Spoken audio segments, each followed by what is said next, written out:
बिस्मिल्लाहिर्रहमानिर्रहीम अस्सलाम वालेकुम dear students, this is new syllabus Oxford primary mathematics workbook 5B।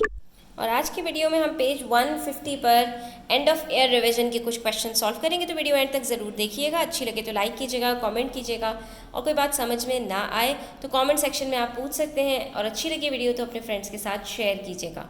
यहाँ पर आपसे कहा जा रहा है क्वेश्चन नंबर 1 के अंदर, व्हाट इज़ 9,54,405 इन न्यूमरल्स।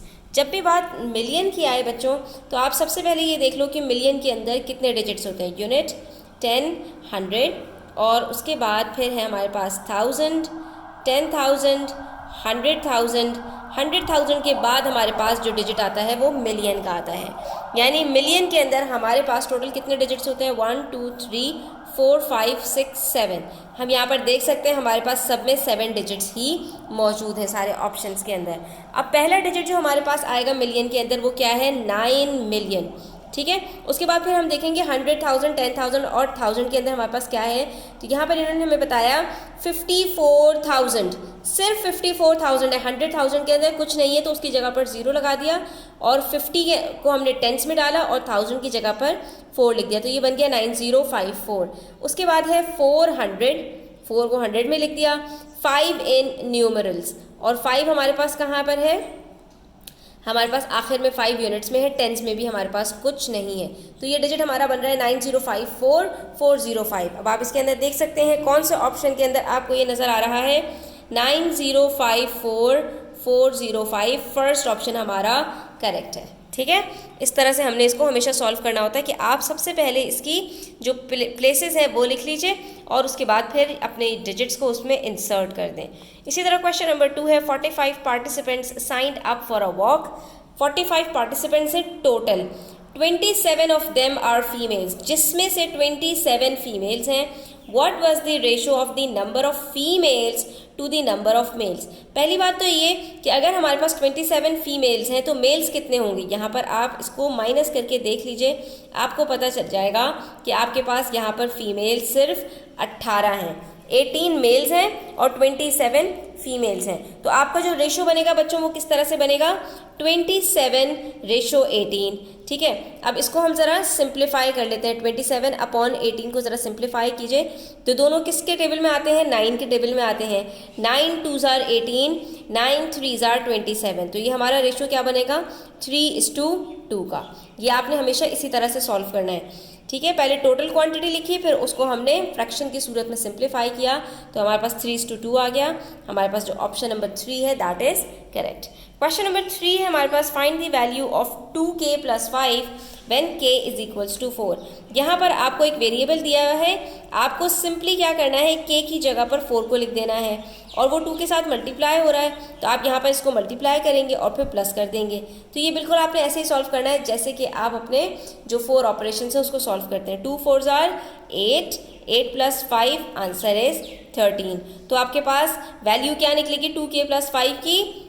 13 निकलेगी, जब अगर k की वैल्यू आप 4 रख देंगे। ठीक है, next we have question number 4 on page 151 which says, in a company 2/3 of the workers travel to work by public transport. यहाँ पर आपको ये बताया जा रहा है कि पब्लिक ट्रांसपोर्ट कितने लोग यूज़ करते हैं, कितने वर्कर्स। तो टोटल वर्कर्स में से 2/3, यानी टोटल यूनिट्स हमारे पास 3 हो तो उसमें से 2 यूनिट्स ऑफ वर्कर्स हमारे पास पब्लिक ट्रांसपोर्ट यूज़ करते हैं। Of the workers who travel to work by public transport 3/4 of them take the MRT while the rest take a bus। ठीक है, जितने वर्कर्स हमारे पास पब्लिक ट्रांसपोर्ट में आते हैं उसमें से 3/4 MRT यूज़ करते हैं, बाकी जो है वो बस में आते हैं। यानी इनकी कैटेगरी जो 2/3 की कैटेगरी है वो भी 2 में स्प्लिट हुई हुई है, एक आ रही है बस से और एक यूज़ करती है MRT। तो जो MRT यूज़ करते हैं वो कितने हैं? 3/4। तो बाकी जो बचे वो कितने हो गए? 3/4 ऑफ 2/3। ठीक है, तो बाकी कितने बचे? टोटल 4 यूनिट्स में से 3 अगर MRT यूज़ करें तो बस यूज़ करने वाले 1/4 होंगे, और 1/4 भी किसका? 1/4 ऑफ 2/3। इस तरह से अपने पास एक छोटा सा मॉडल बना लिया करो। What fraction of the workers in the company take a bus to work. तो कितने लोग हैं जो आपके पास बस यूज़ कर रहे हैं? तो आप क्या बताएंगे यहाँ पर? अब अगर आप यहाँ पर बच्चों सिर्फ 1/4 कह देंगे ना, तो आपके पास यहाँ पर ऑप्शन तो मौजूद है, लेकिन ये आपका आंसर गलत हो जाएगा। क्यों? क्योंकि 1/4 लोग बस यूज़ नहीं कर रहे हैं, बल्कि 1/4 ऑफ 2/3 बस यूज़ कर रहे हैं। तो आपको यहाँ पर इसको सिंप्लीफाई करना पड़ेगा। कैसे सिंप्लीफाई करोगे? 1/4 मल्टीप्लाई बाय 2/3। अब आप यहाँ पर देख सकते हो न्यूमरेटर और डिनोमिनेटर आपस में कट हो रहे हैं, तो आप इसको यहाँ पे कट करोगे और यहाँ पर आपके पास बच जाएगा 1 multiply by 1 is equals to 1, 2 multiply by 3 is equals to 6। तो आपके पास जो आंसर आएगा दैट इज 1/6, यानी टोटल 1/6 पीपल आर यूजिंग बस। ठीक है, तो इस तरह से आपने इसको सॉल्व करना है। इसी तरह से क्वेश्चन नंबर 5 है, which says a container in the shape of a cuboid has a square base of side 5 centimetre. एक क्यूबॉइड है कंटेनर का, ठीक है, लेकिन उसका जो बेस है ना वो स्क्वायर है। ठीक है, कुछ इस तरह से उसका शेप बनेगा, यानी कि ये जो बेस है आपके पास ये स्क्वायर बेस है।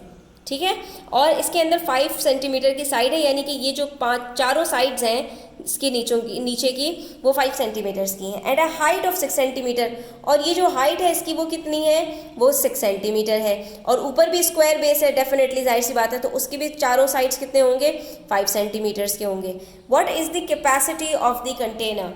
आपको कंटेनर की कैपेसिटी कैलकुलेट करनी है। अब आप इसको किस तरह से कैलकुलेट करेंगे कैपेसिटी को?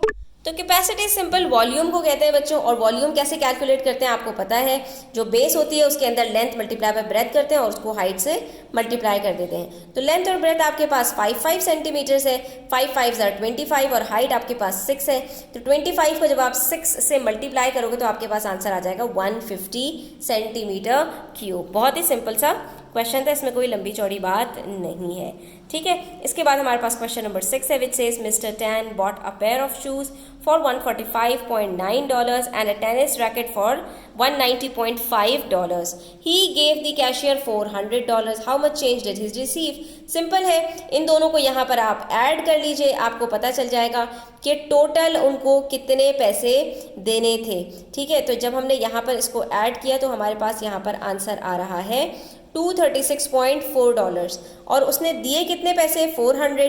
तो 400 में से 263.4 को सब्ट्रैक्ट कर दीजिए, आपको पता चल जाएगा यहाँ पर कि उसने कितने पैसे दिए हैं और कितने पैसे उसको देने थे। तो यहाँ पर हमारे पास जो आंसर आ रहा है दैट इज $163.6।